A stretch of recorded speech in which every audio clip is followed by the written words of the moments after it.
할렐루야. 하루를 시작하는 성도들께 하나님의 은혜와 평강의 축복이 함께 하시길 기도합니다. 오늘 우리의 삶을 인도하실 하나님의 은혜를 기대하며 주시는 말씀 앞에 하나님을 향한 소망의 복음을 붙드시는 성도님들 되시기 바랍니다. 8월 24일 말씀으로 여는 아침, 오늘 우리에게 주신 하나님의 말씀 창세기 13장 1절에서 18절 말씀입니다. 아브라함이 애굽에서 그와 그의 아내와 모든 소유와 롯과 함께 네겝으로 올라가니 아브라함에게 가축과 은과 금이 풍부하였더라. 그가 네겝에서부터 길을 떠나 베델에 이르며 베델과 아이 사이 곧 전에 장막 쳤던 곳에 이르니 그가 처음으로 제단을 쌓은 곳이라. 그가 거기서 여호와의 이름을 불렀더라. 아브라함의 일행 롯도 양과 소와 장막이 있으므로 그 땅이 그들이 동거하기에 넉넉하지 못하였으니 이는 그들의 소유가 많아서 동거할 수 없었음이니라.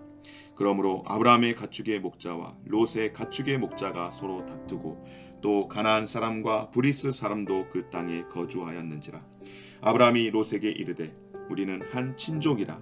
나나 너나 내 목자나 내 목자나 서로 다투게 하지 말자. 내 앞에 온 땅이 있지 아니하냐. 나를 떠나가라. 내가 좌하면 나는 우하고 내가 우하면 나는 좌하리라. 이에 롯이 눈을 들어 요단 지역을 바라본즉 소알까지 온 땅의 물이 넉넉하니 여호와께서 소돔과 고모라를 멸하시기 전이었으므로 여호와의 동산 같고 애굽 땅과 같았더라. 그러므로 롯이 요단 온 지역을 택하고 동으로 옮기니 그들이 서로 떠난지라. 아브라함은 가나안 땅에 거주하였고 롯은 그 지역의 도시들에 머무르며 그 장막을 옮겨 소돔까지 이르렀더라. 소돔 사람은 여호와 앞에 악하여 큰 죄인이었더라. 롯이 아브라함을 떠난 후에 여호와께서 아브라함에게 이르시되 너는 눈을 들어 너 있는 곳에서 북쪽과 남쪽 그리고 동쪽과 서쪽을 바라보라. 보이는 땅을 내가 너와 내 자손에게 주리니 영원히 이르리라.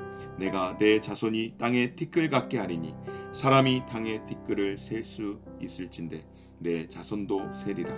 너는 일어나 그 땅을 종과 행으로 두루 다녀보라. 내가 그것을 내게 주리라.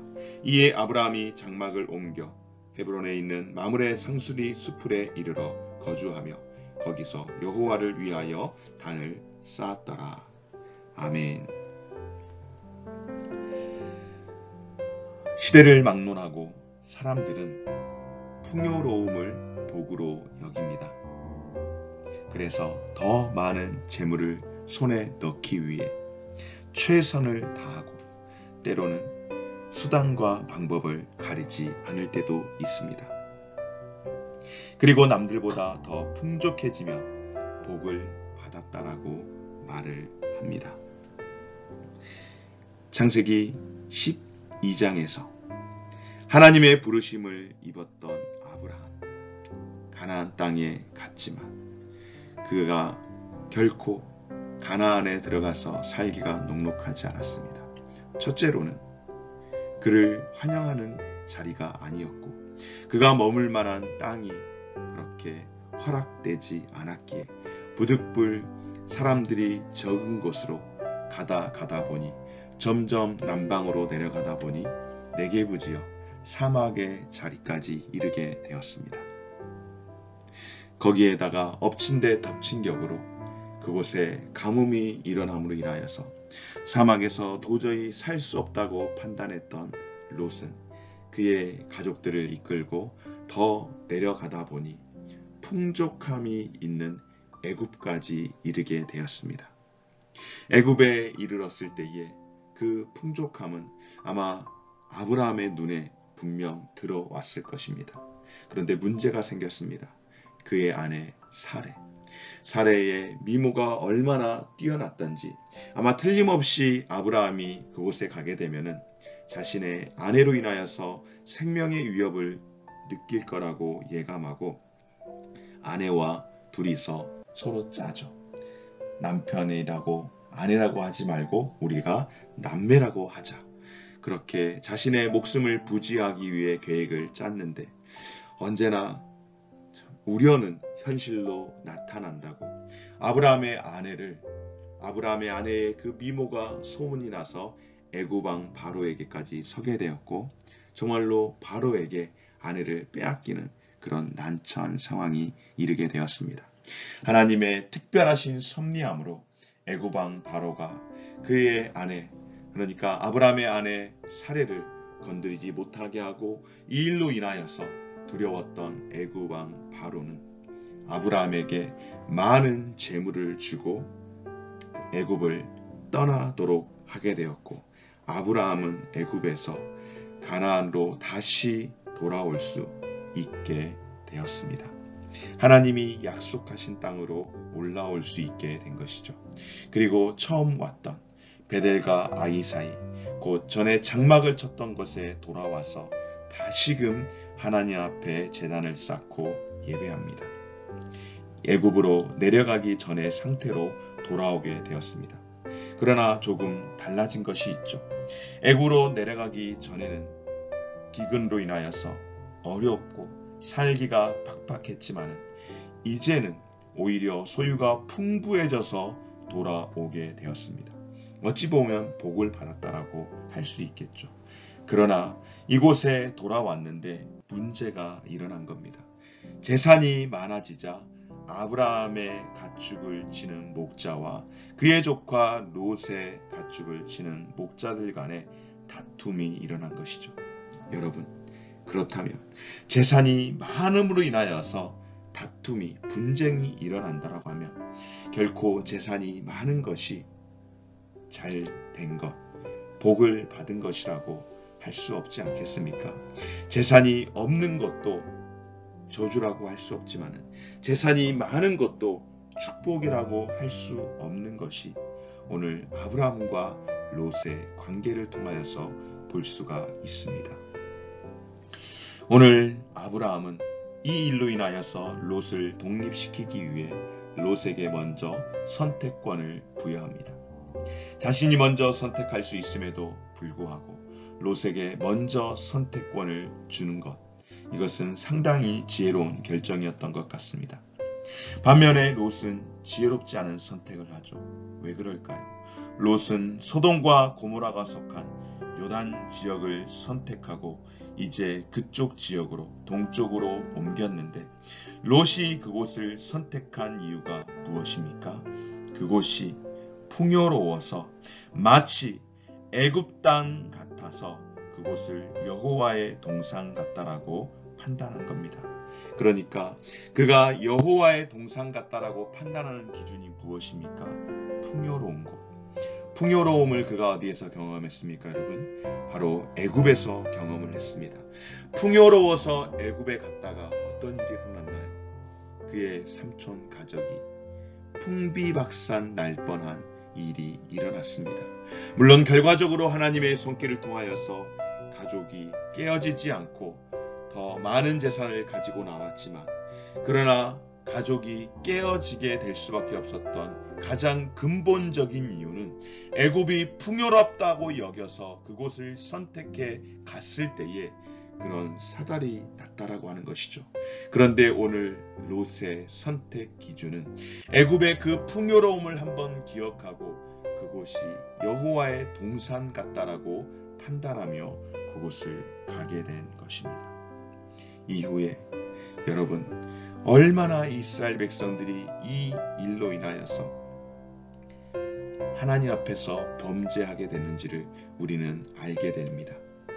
그러나 오늘 하나님께서 아브라함에게 말씀하시는 것, 하나님의 언약이 있는 곳은 여호와의 동산이 맞지만 결코 풍요로운 곳이 여호와의 동산이라고 하지 않았음을 오늘 말씀을 통하여서 알 수 있는데요. 오늘 롯이 선택한 곳은 여러분 어떤 곳입니까? 바로 소돔 사람은 여호와 앞에 악하며 큰 죄인이더라. 그러니까 롯이 선택한 그 지역, 동쪽을 선택했는데 바로 풍요롭게 여겨지는 소돔과 고모라를 선택했는데 그곳은 결코 여호와의 동산이 아닌 하나님이 판단할 때에 여호와 앞에 악하며 큰 죄인이 가득한 죄인들이 살던 곳을 오늘 롯이 선택한 것입니다. 사랑하는 여러분, 우리 역시 마찬가지입니다. 우리의 풍요함이 있다라고 할 때에 그것을 하나님의 복으로 여기는 어리석음에서 벗어나야 합니다. 여러분, 내가 풍요하다라고 판단하는 곳이 하나님이 기뻐하는 곳이 아니라 하나님이 기뻐하는 곳이 바로 풍요로운 곳이 되어야 할 줄 믿습니다. 이렇게 아브라함의 조카 롯은 떠나게 되었고, 아브라함은 롯과 헤어진 일로 인하여서 꽤나 큰 상실감을 느끼게 된 것 같습니다. 롯은 그의 아버지 하란이 갈대아에서 죽은 이후 아브라함에게서 아들과 같은 그런 존재였습니다. 그런데 이제 그 아들과 같은 존재인 롯이 떠난 직후 그에게 큰 상실감이 찾아왔을 때 아브라함에게 그가 바라보는 사방의 모든 땅은 바로 내가 너에게 줄 땅이라고 말씀하시며 하나님이 다시금 약속을 합니다. 그리고 그의 자손을 땅에 티끌같이 많아지게 하겠다라고 약속을 합니다. 사랑하는 여러분, 현 상황에 집착하지 말고 하나님의 약속을 바라보고 소망을 품으라는 하나님의 말씀 아니겠습니까? 현 상황은 어떻습니까? 사막 지역입니다. 정말로 눈에 보이는 현 상황은 롯이 좋은 땅을 선택한 것이 분명해 보입니다. 그리고 반대로 아브라함이 선택해야 할 땅은 사막의 아주 메마른 광야와 같은 곳인데 그럼에도 불구하고 하나님은 바로 약속을 바라보고 소망을 품으라고 말씀을 합니다. 바로 아브라함은 하나님의 약속을 붙들고 헤브론으로 옮겨 그곳에서 제단을 쌓았습니다. 사랑하는 여러분, 아브라함이 제단을 쌓았던 곳, 즉 세겜과 베델과 아이와 그리고 헤브론, 이 모든 곳이 훗날 이스라엘 백성들에게 있어서 가장 중요한 상징적인 성이 된다라고 하는 것은 결코 우연이 아님을 기억하십시오.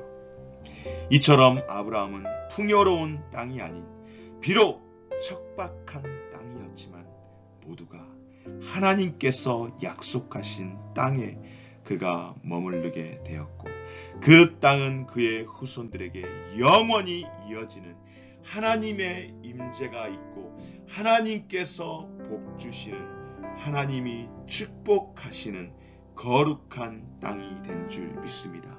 특별히 이 헤브론, 아브라함이 옮겨와 제단을 쌓았던 이 헤브론 어떤 곳입니까? 바로 다윗이 유다에서 기름 부음을 받아서 7년 3개월 동안 유다에서 왕으로서 통치하다가 드디어 하나님께서 통일 이스라엘을 만들어 주셔서 이스라엘 12 모든 지파를 통일하게 되었을 때에 드디어 예루살렘으로 가게 되기 전까지 머물렀던 땅, 하나님과 가장 깊은 교제함이 있었던 땅, 그곳이 바로 헤브론이라는 사실입니다. 사랑하는 여러분, 우리의 가치관도 이처럼 물질적인 풍요가 아니라 하나님의 약속에 맞춰 살아가는 삶이 되어야 할 줄 믿습니다. 오늘 젖과 꿀이 흐르는 땅이라고 하나님이 말씀하신 이 땅들은 사실은 척박한 가나안입니다. 그러나 그 땅이 결코 풍요롭지 않았지만은 그 땅을 젖과 꿀이 흐르는 땅이라고 말씀하시는 것은 바로 그곳이 하나님과 함께하는 땅이었기 때문인 줄 믿습니다. 사랑하는 여러분, 하나님은 사람의 시각을 초월하여 일하는 하나님이신 줄 믿습니다. 그러므로 성도의 선택의 기준은 외적 풍요, 눈에 보이는 것이 아닌 바로 하나님이 함께하는 것이어야 하는 줄 믿고 하나님이 함께 하시는 곳이 풍요로움이자 풍요로움의 시작임을 믿고 바로 하나님의 함께 하신 하나님과 동행하는 하나님의 언약에서 벗어나지 않고 하나님과 동행하며 하나님께 온전히 예배할 수 있는 바로 그곳이 가장 복된 것임을 기억하고 부수적인 복을 찾아 떠나가는 인생이 아닌 참된 복을 찾아 나아갈 수 있는 저와 우리 모든 성도들의 삶이 되어지시기를 주님의 이름으로 축원합니다. 아멘. 고마우신 하나님 감사드립니다. 무엇이 우리에게 참된 복인가? 눈에 보이는 풍요로운 곳이 여호와의 동산이 아님을 기억하게 하여 주옵소서. 오늘 롯도 땅을 선택하고 아브람도 땅을 선택하였으나 그 선택의 기준 롯은 눈에 보이는 풍요로움 그리고 그것이 마치 여호와의 동산 같았다라고 고백하였으나 하나님의 판단은 그곳은 소돔과 고모라가 거주하는 땅으로 여호와 앞에 악하여 큰 죄인이 되었던 땅이 되었고 아브라함이 선택할 수밖에 없었던 헤브론 지역은 척박한 사막이었지만 결국에는 이곳이 하나님께서 축복하시는 하나님께서 이스라엘을 세우는 가장 상징이 되는 영적으로 가장 복이 되는 땅이 된 줄 믿습니다.